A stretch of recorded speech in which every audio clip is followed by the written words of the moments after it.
Даруль Фикр. Глава об утверждении пророческой миссии Мухаммада, да благословит его Аллах и да приветствует.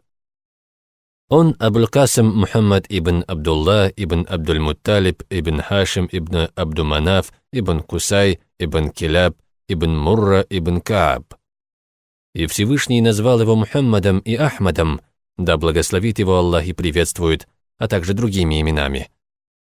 Доказательств пророческой миссии очень много, и множество сообщений указывает на это, хотя каждый хадис по отдельности единичен.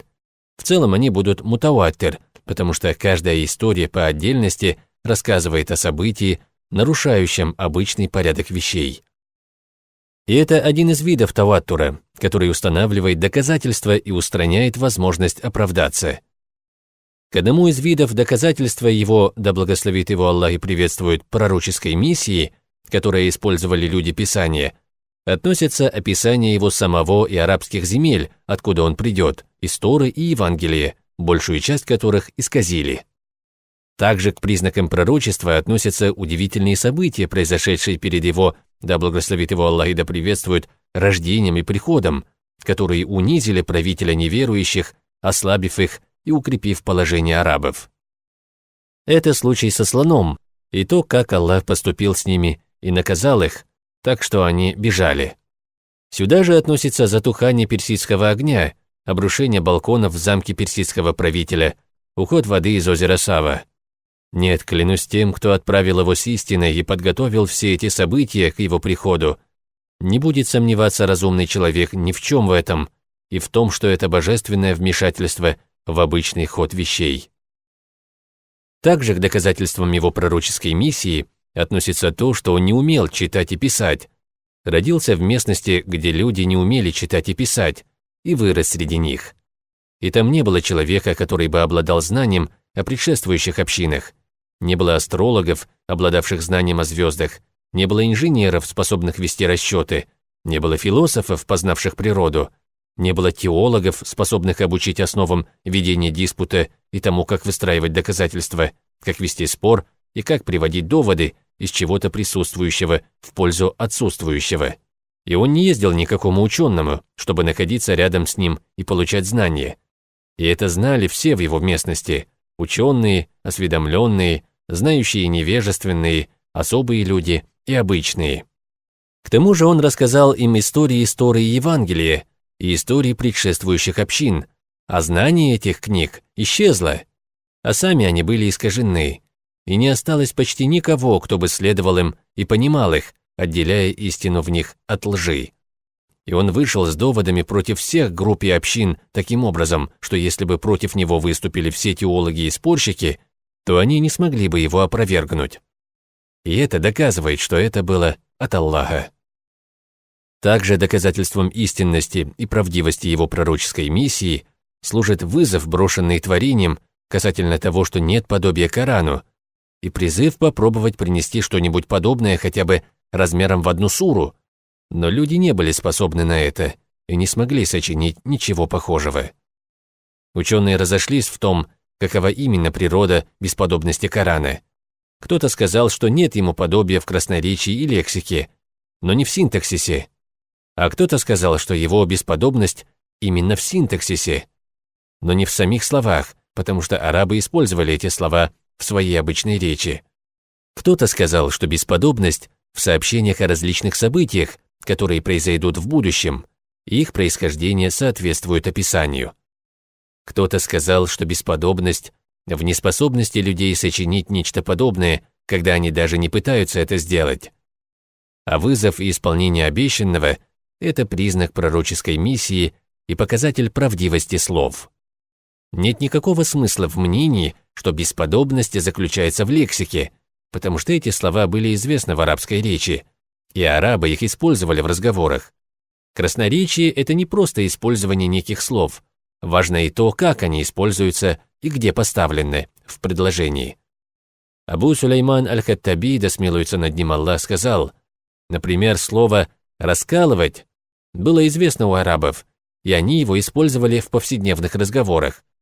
Но ты не сможешь найти его в таком употреблении, как в словах Всевышнего, перевод смысла провозгласи же то, что тебе велено, и отвернись от многобожников». И они использовали слово «удар», но ты не сможешь найти его в таком использовании. Перевод смысла: «Мы запечатали их уши, погрузили их в глубокий сон в пещере на много лет». И слово «отбрасывать» было известно среди арабов, но оно не использовалось в их речи таким образом.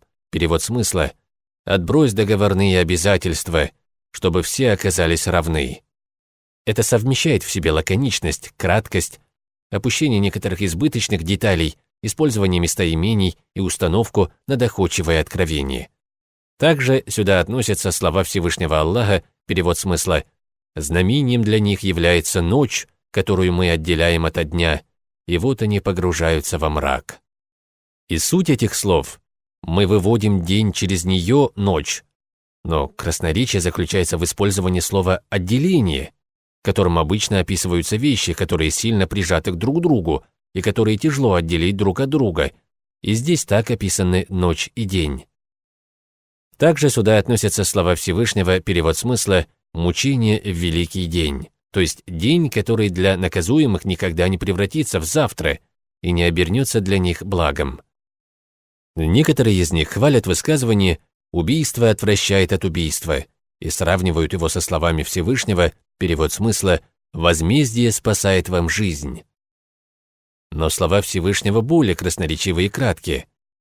И смысл этого в том, что в данном аяте содержится все, что заключается в высказывании «убийство отвращает от убийства». И еще несколько дополнительных значений. Здесь упоминается искомая цель – это жизнь, и нет повторения одного и того же слова, которое трудно для души и трудно для слуха. В словах Всевышнего всего 10 букв, а в этой поговорке 14. Таким образом, аят превосходит поговорку и по краткости. Если ты будешь внимательно следить за смыслами Корана, то найдешь очень много таких примеров. Мы назвали лишь эти, чтобы они указали тебе на остальные. Что касается синтаксиса Корана, то его бесподобность в том, что Коран не подобен остальным видам арабской речи. Речь, которую арабы используют, бывает 5 видов. Обычная разговорная речь, поэзия, проповеди, хутбы, письма и рифмованная проза. И у каждого этого вида существует своя манера, не похожая на другую. Синтаксис же Корана полностью отличается от них. И в Коране нет рифмованной прозы, которую люди считают недостатком. И в Коране существуют такие красноречивые интервалы без доли тяжести для слуха, которые помогают понять смысл. Что касается бесподобности Корана в рассказах и историях о будущих событиях, то это очевидно. И пример этому – слова Всевышнего, перевод смысла: «Алиф, лям, мим, повержены римляне в самой низкой или ближайшей земле, но после своего поражения они одержат верх через несколько от 3 до 10 лет». Также сюда относятся слова Всевышнего, перевод смысла: «Воистину, Аллах показал своему посланнику правдивый сон», или «Аллах доподлинно исполнит сон, который увидел его посланник.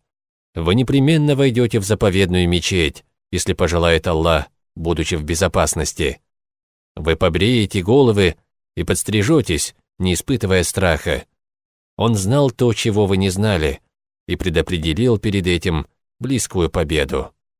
Также сюда относятся слова Всевышнего, перевод смысла: «Аллах обещал тем из вас, которые уверовали и совершали праведные деяния, что Он непременно сделает их наместниками на земле, подобно тому, как Он сделал наместниками тех, кто был до них. Он непременно одарит их возможностью исповедовать их религию, которую Он одобрил для них, и сменит их страх на безопасность. Они поклоняются мне и не приобщаются товарищей ко мне. Те же, которые после этого откажутся уверовать, являются нечестивцами». Также сюда относятся слова Всевышнего, перевод смысла: «Да пропадут пропадом руки Абу-Ляхаба, и сам он пропал. Не спасло его богатство и то, что он приобрел, положение в обществе и дети. Он попадет в пламенный огонь». А что касается их немощности и неспособности сочинить нечто равное при воображаемой способности на это, то об этом узнается по отсутствии результата в ситуации сильной нужды. И разумный человек не может сомневаться что когда они так жаждали опровергнуть божественное слово, они непременно бы сочинили что-нибудь, если бы могли. Они вступили в сражение, претерпевали трудности, расходовали свое имущество, оставили родину, а ведь сочинить нечто подобное суре Корана было бы легче, чем претерпевание всех этих сложностей и печалей. К доказательствам правдивости посланника Аллаха, да благословит его Аллах и да приветствует, относится и то, что он считался одним из умнейших людей своего времени. И он однозначно говорил, что они не могут сочинить нечто равное этому и ответить на вызов. Если же вы этого не сделаете, а ведь вы никогда этого не сделаете. И даже красноречивейшие язычники признавали свою неспособность сочинить нечто подобное Корану.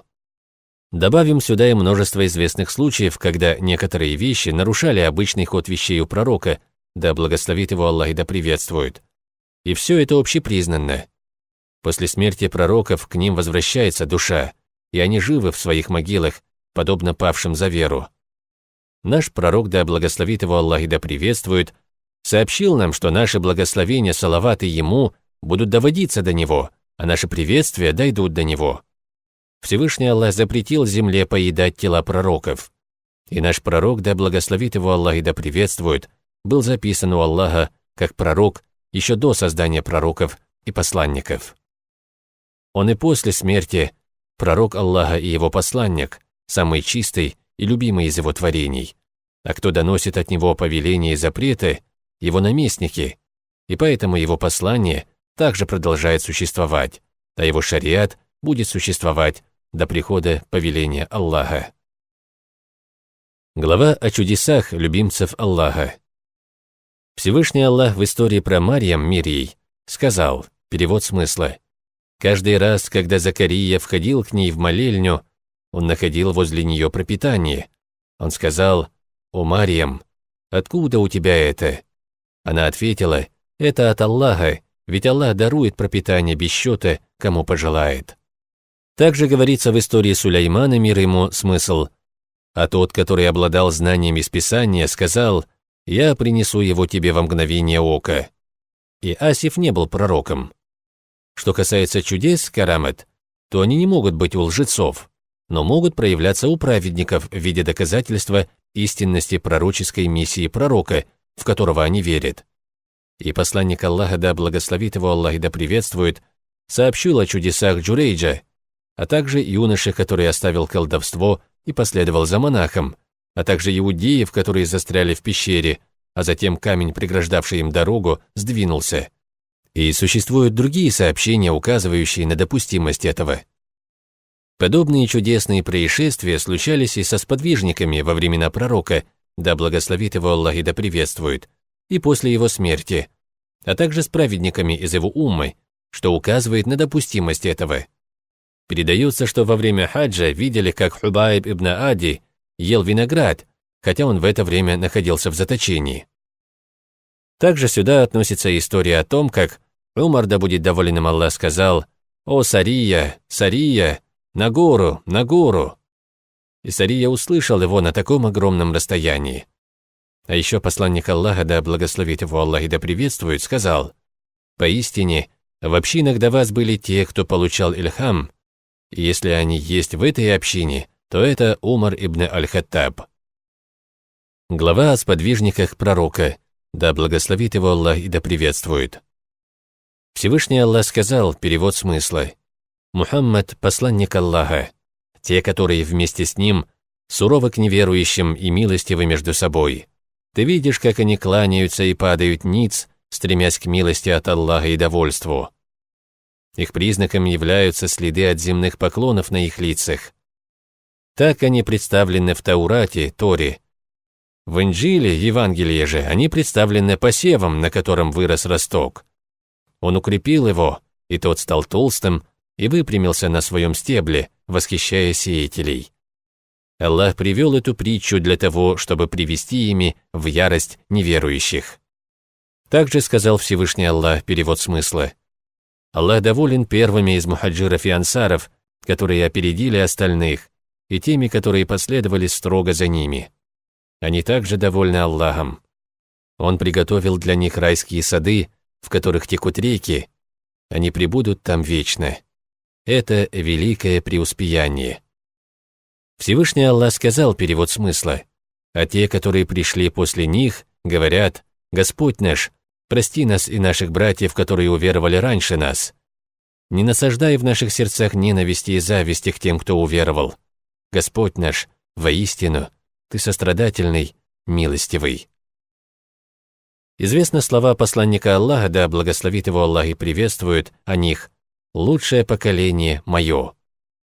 Из числа сподвижников участники сражения при Бадр, давшие присягу, известную как Байату Ридван. И Всевышний велел нам просить у него прощения для сподвижников пророка, да благословит его Аллах и приветствует, поскольку он знает то, что произойдет. Также к ним относятся 10 сподвижников, которым обещан рай. Также рай был обещан и другим сподвижникам. Глава о семействе посланника Аллаха, да благословит его Аллах и приветствует, и его женах. Всевышний Аллах сказал перевод смысла: «О обитатели дома, Аллах желает лишь избавить вас от скверны и очистить вас полностью». И о женах пророка, да благословит его Аллах и приветствует, Всевышний Аллах явно сказал в аяте перед этим аятом, перевод смысла: «О жены пророка, вы не таковы, как любая другая женщина. Если вы богобоязненны, то не проявляйте нежности в речах, дабы не возжелал вас тот, чье сердце поражено недугом». И жены пророка, да благословит его Аллах и приветствует, это часть его семейства, а слово «домочадцы» ахлюль-байт относится и к женам, поскольку сюда входит понятие «семья» аль-аль. А это все те, кому запрещено давать закят из числа Бану Хашим и Бану Мутталиб, согласно словам пророка, да благословит его Аллах и приветствует. Закят не дозволен ни Мухаммаду, ни роду Мухаммада. Бану Хашим и Бану Мутталиб – это одна семья. И слова посланника Аллаха, да благословит его Аллах и приветствует, в его завещании носили обобщающий характер, включая и родственников, и жен. Всевышний Аллах сказал, перевод смысла: «Пророк ближе к верующим, чем они сами, а его жены – их матери». В соответствии с предписанием Аллаха, кровные родственники ближе друг к другу, чем верующие мухаджиры, если только вы не сделаете добро своим друзьям. Так было записано в Писании, хранимой скрижали. Глава о халифах, на которых и на правление которых указал посланник Аллаха, да благословит его Аллах и приветствует. Саид ибн Джахбан передает от Сафины, вольноотпущенника посланника Аллаха, да благословит его Аллах и приветствует. Посланник Аллаха, да благословит его Аллах и приветствует, сказал: «Халифат в моей умме продлится 30 лет, а после этого будет царство». И Сафина сказал мне: «Посчитай правление Абу Бакра, Умара, Усмана и Али», и обнаружила, что это 30 лет. Абу Бакр, да будет доволен им Аллах, был выбран халифом в месяц Рабиуль-Ауаль после смерти посланника Аллаха, да благословит его Аллах и да приветствует, и умер за 8 дней до окончания Джумадуль-Ахира в 13 году по хиджре. Его правление длилось 2 года и 4 месяца, без 10 дней. Умар, да будет доволен им Аллах, был убит в среду за 4 ночи до окончания месяца Зуль-Хиджа в 23 году. Его правление длилось 10 лет, 6 месяцев и 4 дня. Усман, да будет доволен им Аллах, был убит в пятницу 18-го Зуль-Хиджа в 35 году. Его правление длилось 12 лет без 12 дней. И Али ибн Абу Талиб, да будет доволен им Аллах, был убит в пятницу 17-го Рамадана в 40-й год по хиджре. И его правление длилось 5 лет без 3 месяцев, кто-то сказал, что без 2 месяцев. Раби ибн Сулейман сказал: «Я слышал, как Аш-Шафии говорит о халифате и превосходстве, начиная с Абу Бакра, Умара, Усмана и Али, да будет Аллах ими всеми доволен». Ахмад ибн Ханбаль сказал: «Я вижу, что Али во время правления Абу Бакра, Умара и Усмана не называли повелитель правоверных. Он не проводил джума и не устанавливал наказания, а затем после убийства Усмана начал это делать. И отсюда мы понимаем, что это стало для него обязательным с этого времени». Глава о том, как посланник Аллаха, да благословит его Аллах и да приветствует, указал на правление Абу Бакра ас-Сиддика после него. От Абу Мусы передается, когда посланник Аллаха, да благословит его Аллах и да приветствует, заболел, то он сказал: «Пусть Абу Бакр проведет намазы». От Джубайра ибн Матама передается, женщина пришла к пророку, да благословит его Аллах и приветствует, поговорить о каких-то своих делах, и он велел ей вернуться позже. И она спросила: «О посланник Аллаха, а если я тебя не найду, то есть если ты уже умрешь?» И он сказал: «Если ты не найдешь меня, то иди к Абу Бакру». От Раби ибн Хузайфа передается, посланник Аллаха, да благословит его Аллах и приветствует, сказал: «Следуйте за двумя после меня, за Абу Бакром и Умаром, следуйте за руководством Аммара и будьте верны обету ибн Мас'уда».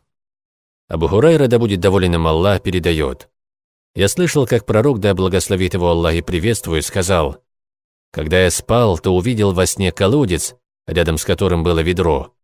Я начал набирать оттуда воду, столько, сколько пожелал Аллах. Затем ведро взял Ибн Абу Кахафа и набрал 1 или 2 ведра, и в его набирании была слабость, и Аллах простил ему его слабость. Затем ведро стало огромным, и его взял Ибн Аль-Хаттаб. Я не видел, чтобы кто-то мог набирать воду так, как делал Умар, так что даже верблюд напился и опустился на колени». Аш-Шафи'и сказал: «Сон пророков – это истина». Эти хадисы и другие указывают, что пророк, да благословит его Аллах и приветствует, считал, что самый достойный после него – Абу Бакр.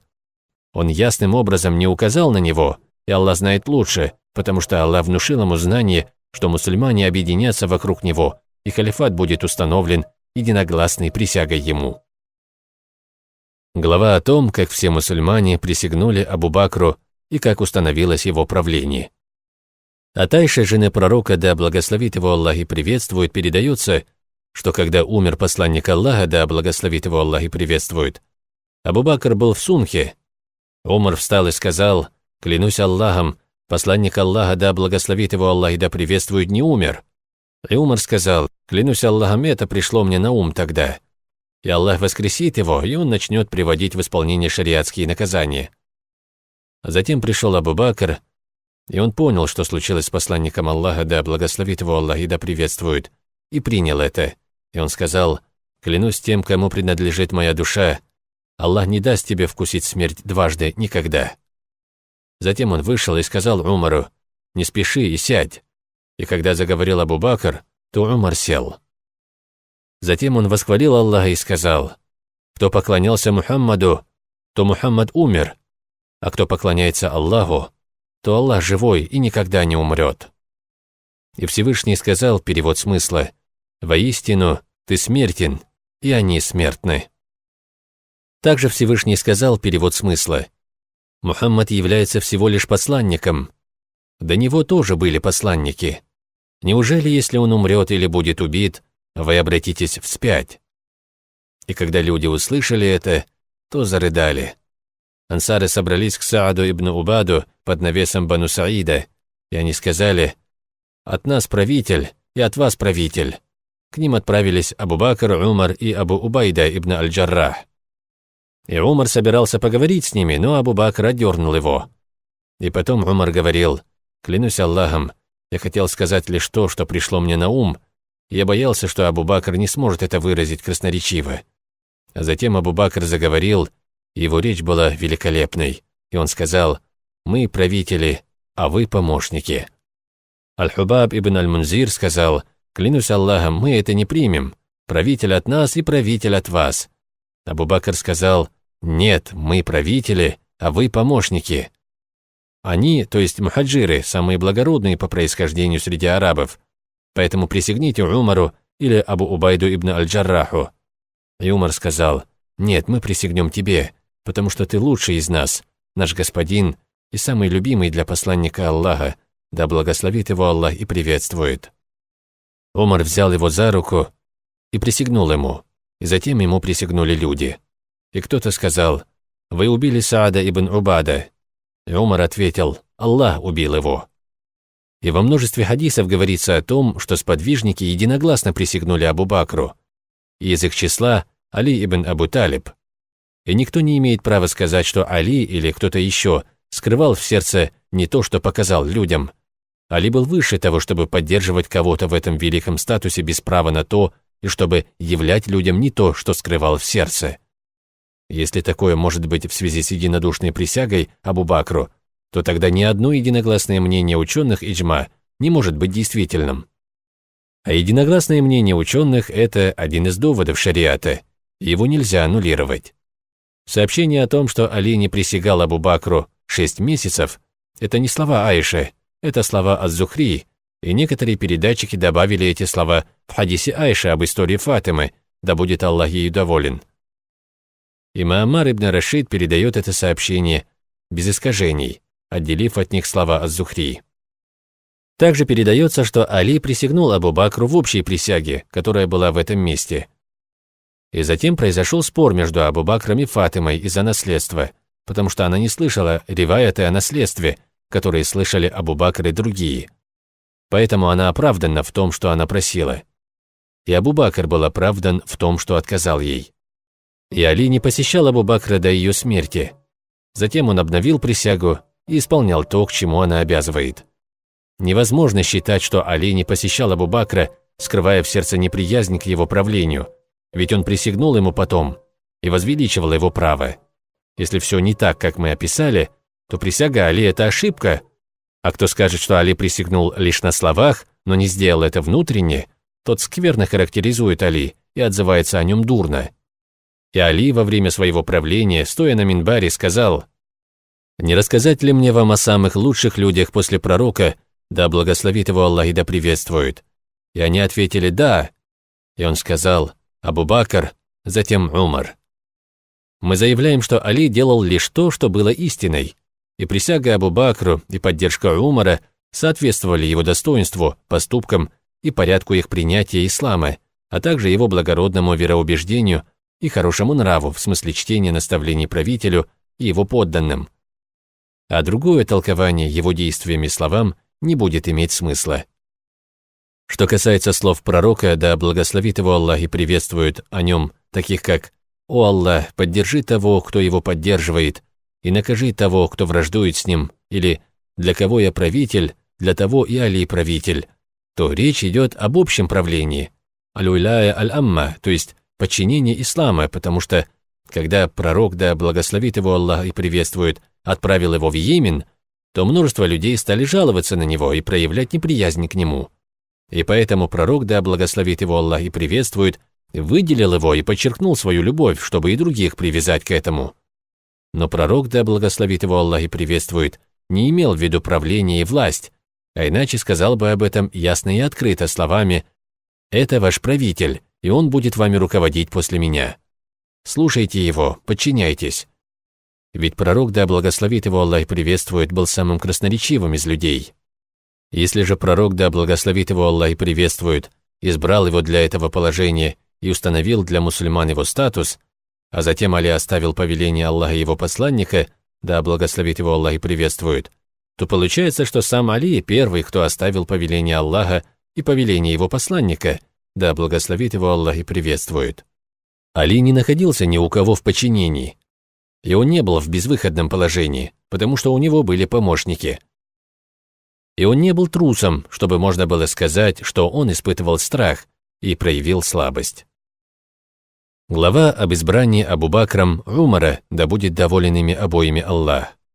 Абдулла ибн Мас'уд сказал: «Люди с самой сильной интуицией фираса – это трое: правитель, который распознал Юсуфа, народ, в котором есть праведники, и дочка Шуайба, которая сказала ему, перевод смысла, одна из двух женщин сказала: «Отец мой, найми его, ведь лучшим из тех, кого ты наймешь, будет тот, кто силен и заслуживает доверия».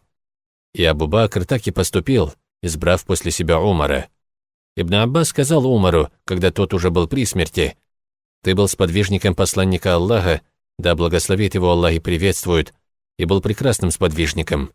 И когда он покинул тебя, то был доволен тобою. Затем ты был сподвижником Абу Бакра и был прекрасным сподвижником. И когда он покинул тебя, то был доволен тобой. И ты был сподвижником всех мусульман, и когда ты покинешь их, то ты покинешь их, оставив их довольными тобой». Глава об избрании Усмана ибн Аффана, да будет доволен им Аллах. От Амра ибн Маймуна передается: «Я видел, как Умар ибн аль-Хаттаб говорил при смерти. Люди сказали ему: оставь нам завещание, о правитель правоверных, и выбери преемника. И он сказал: никто не достоин правления, кроме той группы, которой был доволен посланник Аллаха, да благословит его Аллах и приветствует, когда покинул этот мир». И он назвал Али, Усмана, Аз-Зубайра, Саада, Абдуррахмана ибн Ауфа.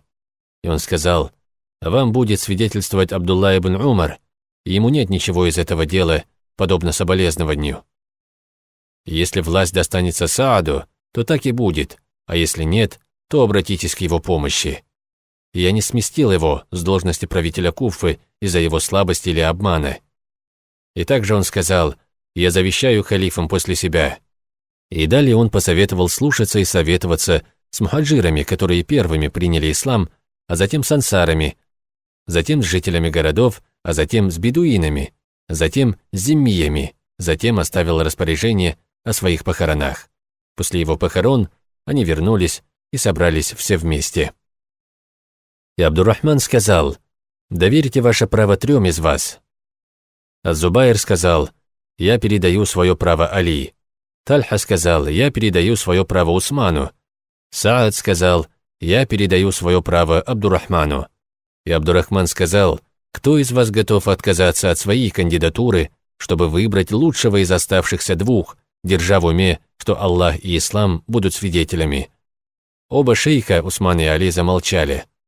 И Абдуррахман сказал: передадите ли вы мне это право? Я беру Аллаха в свидетели, чтобы я смог выбрать лучшего. И они оба согласились.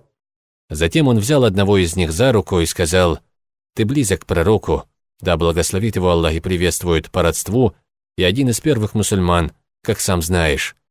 И прошу Аллаха засвидетельствовать, что если я выберу тебя, то ты будешь справедливым, а если выберу Усмана, то будешь подчиняться ему». Затем он обратился к другому и сказал ему то же самое. Затем он сказал: «Подними свою руку, Усман», и присягнул ему. Затем ему присягнул Али. И после ему присягнули жители Медины. Аль-Мисвар ибн Махрама передает: когда все собрались, Абдуррахман произнес свидетельство, а затем сказал: «Теперь, о Али, я посмотрел на положение людей и не вижу, чтобы они считали кого-то равным Усману, поэтому не вини себя». И затем он взял руку Усмана и сказал: «Я присягаю тебе, согласно сунне Аллаха и его посланника, и 2 его халифов до тебя». И Абдуррахман присягнул ему, а затем и другие, мухаджиры, ансары, командиры войск и все остальные мусульмане. Глава об Абуль-Хасане Али ибн Абу Талибе ибн Абдуль-Мутталибе ибн Хишаме, да будет доволен им Аллах. От Аз-Зухри передают: когда убили Усмана, Али ибн Абу Талиб появился среди людей и призвал присягнуть себе, и ему присягнули люди. И не был равным ему ни Тальха, ни другие из участников совета Шуры, потому что все они отказались от своего права при присяге Усману, как уже было сказано. И поэтому среди них остался только один, кто не отказался от своего права. И Али также исполнил свой обет подчинения Усману и был лучшим из оставшихся сподвижников. И поэтому не было никого лучше него, кто бы заслуживал быть халифом. И он не ограничился тем, что он лучше всех, но принял присягу, и ему присягнули остальные участники совета. Передают от Салима аль-Муради Абу аль-Аля: «Я слышал, как Аль-Хасан сказал, когда Али прибыл в Басру вслед за Тальхой и тем, кто последовал за ним, встал Абдулла ибн аль-Кава и ибн Ибад. И он сказал ему: «О повелитель правоверных, расскажи нам, как прошел этот твой путь и какое наставление сделал тебе посланник Аллаха, да благословит его Аллах и да приветствует, либо тот долг, который он на тебя возложил, либо мнение, которое ты считаешь правильным, увидев, как разделилась умма». И он сказал: «Я не хочу быть первым лжецом. Клянусь Аллахом, пророк, да благословит его Аллах и да приветствует, не умер скоропостижной смертью и не был убит, а лежал в своей постели, и все время к нему приходил муэдзин совершать азан, а он каждый раз говорил: пусть Абу-Бакр совершает молитву. И он оставил меня, видя мое место. Если бы он что-то возложил на меня, то я бы это исполнил. И даже одна из жен сказала: Абу-Бакр очень мягкий человек. Если он займет твое место, то его не смогут услышать. Если бы ты повелел Умару руководить молитвой. И он сказал: вы, как женщины, позвавшие к себе Юсуфа. И после смерти посланника Аллаха, да благословит его Аллах и да приветствует, люди посмотрели на свое положение. И раз посланник Аллаха, да благословит его Аллах и приветствует, поставил Абу-Бакра в деле их религии, то они решили поставить его в их мирских делах. И ему присягнули мусульмане, и я присягнул вместе с ними. И я сражался тогда, когда он отправлял меня на сражение, и брал из трофеев то, что он мне давал. Я был плетью в его руках в установлении наказаний.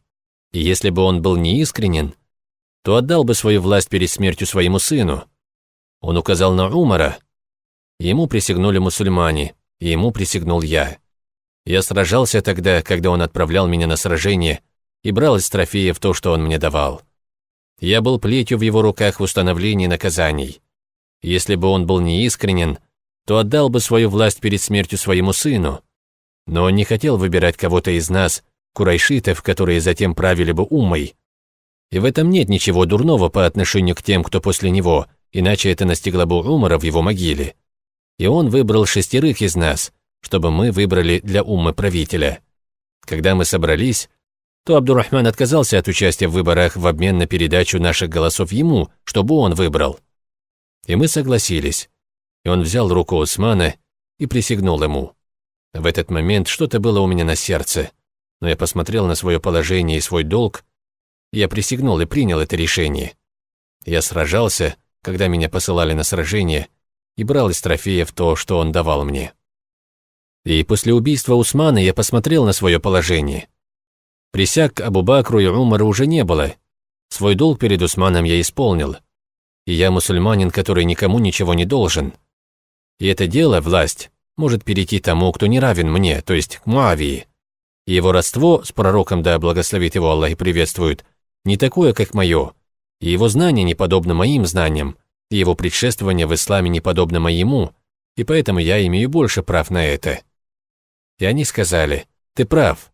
Расскажи нам о сражении с этими двумя, Зубайром и Тальхой, которые вместе с тобой совершили хиджру, вместе с тобой дали присягу и вместе с тобой были в совете. И он сказал: они дали мне присягу в Медине, но оставили меня в Басре. Если бы человек нарушил присягу Абу-Бакру, то мы бы его убили. Если бы человек нарушил присягу Умару, то мы бы его убили. Имам Аль-Байхаки сказал: причина сражения Зубайра и Тальхи против Али заключалась в том, что некоторые люди им внушили, что Али был доволен убийством Усмана, и они убедили Айшу направиться вместе с ними для требования возмездия за убийство Усмана и примирить людей, разделив обычных мусульман и тех, кто пришел в Медину для убийства Усмана. И шайтан прошел между этими двумя группами, и они начали убивать друг друга, а затем одумались, и большинство покаялось. И Айша, да будет доволен ею Аллах, говорила после этого: «Я бы хотела потерять 10 таких детей, как Аль-Харс ибн Хишам, лишь бы я не отправлялась в это путешествие». Тальха и Аз-Зубайр тоже покаялись в том, что вышли против Али. А что касается тех, кто вышел против Али из Шамы с требованием отмещения смерти Усмана, а затем стал претендовать на власть, то они были неправы и взбунтовались против Али. И любой, кто оспаривает власть повелителя правоверных, является бунтовщиком, и это мнение имама Аш-Шафии. И передается от Саляма, что посланник Аллаха, да благословит его Аллах и приветствует, сказал Аммару: «Тебя убьет группа бунтовщиков». Также достоверно передается, что Али сражался с ними, как с бунтовщиками, у которых была справедливость, и поэтому их раненых не добивали, не убивали тех, кто сбежал с поля боя, и не забирали имущество убитых. От Абу-Бакра передается: «Я слышал, как посланник Аллаха, да благословит его Аллах и приветствует, стоял на минбаре, а Аль-Хасан ибн Али был рядом с ним. И иногда спускался к людям, а иногда обратно шел к посланнику Аллаха, да благословит его Аллах и приветствует. И тот сказал: и этот мальчик – господин, и, возможно, он объединит две враждующие группы мусульман». И эти слова посланника Аллаха, да благословит его Аллах и приветствует, сбылись после смерти Али, когда его сын Аль-Хасан ибн Али передал власть Муавии ибн Абу Суфьяну и сказал во время хутбы: «О люди! Аллах наставил нас первыми и сохранил нашу кровь последними. Поистине, это дело, в котором разошлись я и Муавия, и он заслуживал этого больше меня. Но власть у меня, и я оставляю ее Муавии, желая примирить мусульман и сохранить их жизни».